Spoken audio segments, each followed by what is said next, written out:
It all started when I was 11 years old. I started using drugs and alcohol. By the time I found myself at 16, I decided to get into harder drugs like cocaine and heroin and LSD, and I also got involved in selling drugs. I kept going this downward spiral to where I felt so forgotten and so far away. It was like I was in a black hole that I couldn't escape from.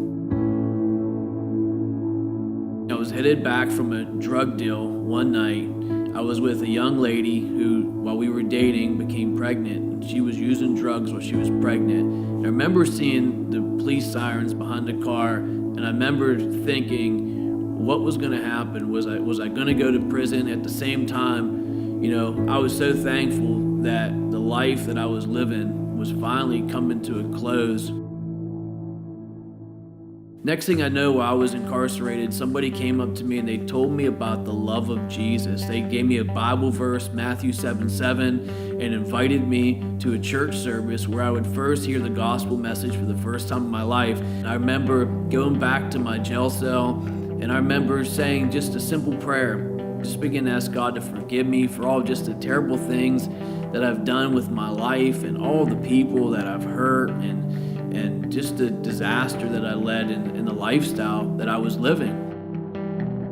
I got bonded out of jail as I was waiting for this prison sentence, and during this time, I got a call that Jaden was going to be born. I found myself going to the hospital where we would see Jaden fight for his life over the next couple days. One of the days when we were there, and I just prayed a simple prayer. I said, Jesus, everything that's happening to Jaden isn't his fault. I said, please don't let Jaden suffer because of the poor decisions I made.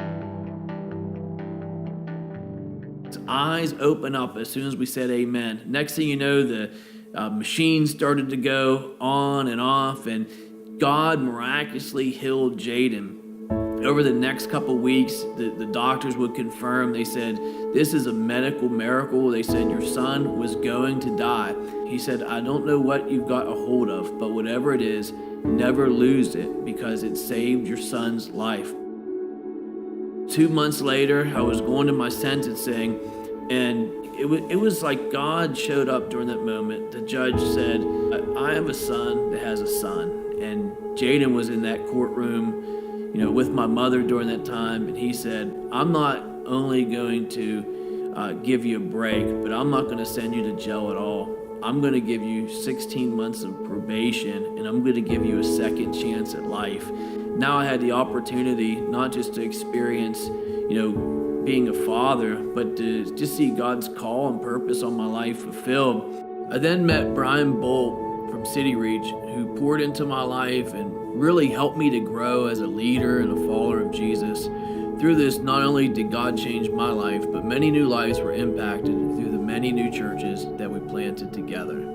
I feel like God has redeemed my time and given me a new purpose and a bright future. I think about Jaden, who would have grown up fatherless. I think about the reality that he may have not been alive at all, as the doctor said that he wasn't going to make it unless God did something in his life.